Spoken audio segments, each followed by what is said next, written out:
Good evening and welcome to State of Business on our television. I'm Chamod Fernando. Let's have a look at the headlines. Parliament approves Budget 2025 second reading with 109 votes majority. President stresses accountability and collaboration in public sector and international relations. Now the news in detail. The second reading of Budget 2025 was approved in Parliament with a significant majority of 109 votes yesterday. A total of 155 members voted in favour, while 46 voted against the proposal. Notably, 24 members were absent during the vote. In a surprising move, opposition MP Selvam Adikaranathan crossed party lines to vote in favour of the budget, further solidifying its approval. The budget 2025 now moves closer to implementation, with its next steps eagerly anticipated. The Northeast, because of a war situation for over 30 years, has been specifically vulnerable. And therefore, there have to be special attention paid to the Northeast. That is true. That is exactly what we were expecting to see in this budget. But honestly, Honourable Deputy Speaker, there is nothing specific in this budget for the Northeast. බදු නොවන මාර්ග සහ ප්‍රධාන ආණ්ඩුවේ ආදායම් සහ ප්‍රධාන සහිතව රුපියල් බිලියන 4990ක්. ඒතර අපිට ආදායම් සහ ප්‍රධාන විදියට ලැබෙන්නේ 4990යි. අපි ඇස්තමේන්තු ගත කරලා තියෙනවා 7190ක්. ඒ අනුව රුපියල් බිලියන 2200ක වෙනසක් එනවා. ඒට කියනවා සමස්ත අයවැය හිඟය. එය දලදේශීය නිෂ්පාදිතයේ ප්‍රතිශතයක් විදියට 6.67ක්. අපි මේ ගමන අපි ස්ථාවරව සංසුන්ව යනවා. අපි දේශපාලන කළමනාකරණයත් විනයත් අපට තිබෙනවා. අපි සමාජ ස්ථාවරභාවයේ උපරිම වශයෙන් ගොඩනගාගෙන තමයි ඉස්සරහට යන්න හදන්නේ.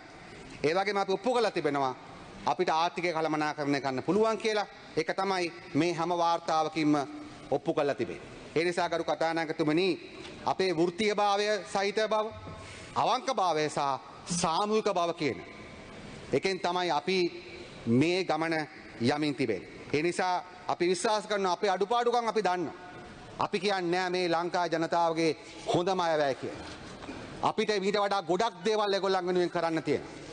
අපිට ආසාවක් තියෙනවා අපේ රටේ මිනිස්සු තමන් කැමති කෑමක් කාලා, තමන් කැමති ඇඳුමක් දරුපටවුන්ට අරන් දීලා, තමන් කැමති රටකට තමන් කැමති ගමනක් යන්න පුළුවන් ආර්ථිකයක් හදන්න.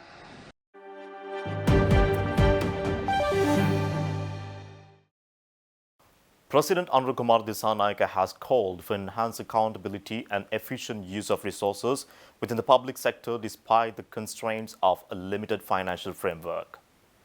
President Anura Kumar Dissanayake said this during a meeting with ministry secretaries at the Presidential Secretariat yesterday. The President emphasized that government officials must prioritize equitable fund allocation in line with the development goals outlined in the recent budget. Key measures discussed to cut public services costs include relocating government offices to state-owned buildings, auctioning high-maintenance ministerial vehicles by March, and addressing inefficiencies by merging or transitioning institutions to public-private partnerships. The President also acknowledged the negative public perception of the sector, attributing it to inefficiencies and employee dissatisfaction. President AKD stressed the urgency of addressing these challenges to improve overall efficiency. President Anura Kumar Dissanayake met with representatives from Maldives, the International Committee of the Red Cross and Indonesia, emphasizing collaboration and growth.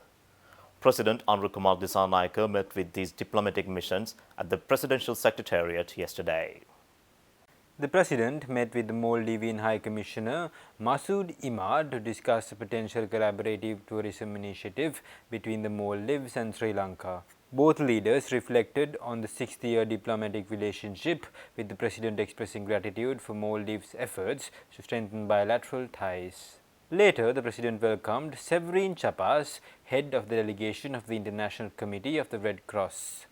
Discussions highlighted the ICRC's support for Sri Lanka's policies, including capacity building for the Office on Missing Persons and a plan for a new national initiative, Sri Lanka Day, aimed at promoting unity.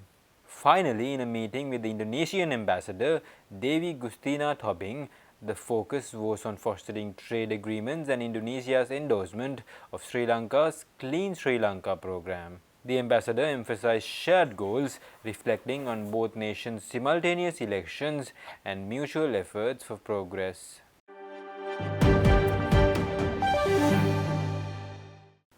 Stay tuned. We will return after this commercial break.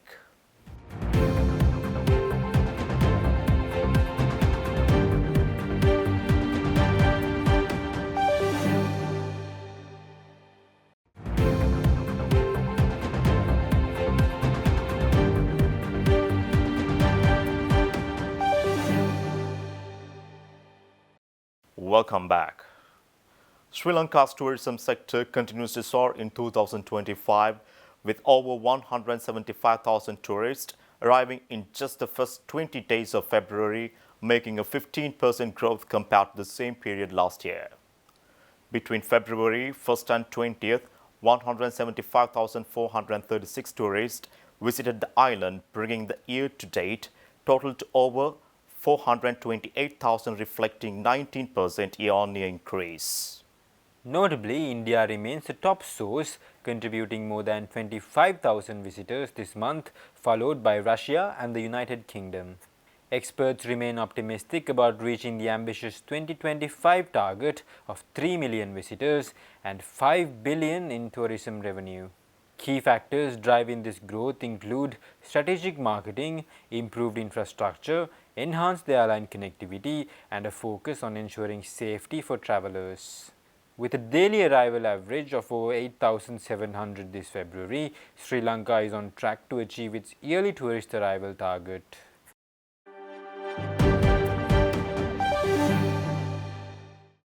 The Defense Ministry has announced plans to identify and arrest military personnel who are still in active service but have ties to underworld criminal groups. Defense Secretary Air Vice Marshal Sampath Thuyakanthan revealed during a special media briefing that intelligence reports have uncovered links between certain soldiers and underworld figures.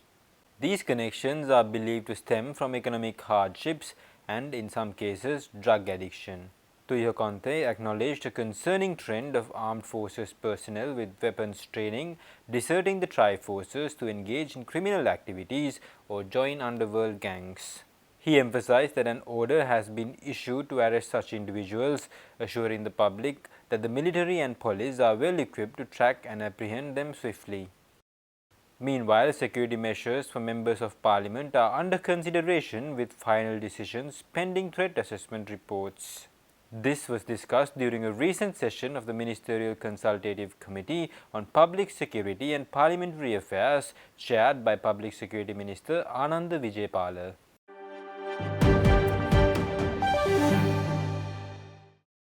Sri Lankan tech startups and scale-ups took a significant step toward global expansion with an awareness session hosted by the Export Development Board recently. ADB Chairman Mangala Vijay Singh highlighted the vital role of international market entry for the country's ICT sector, using startups to tap into global opportunities, particularly in Europe.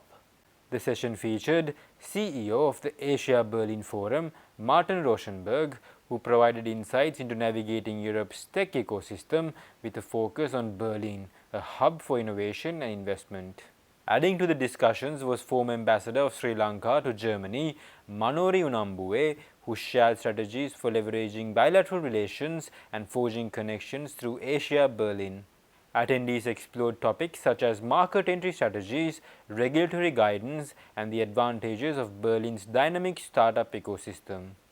The event also facilitated valuable networking opportunities with Asia Berlin officials, providing startups with connections to propel their global expansion efforts.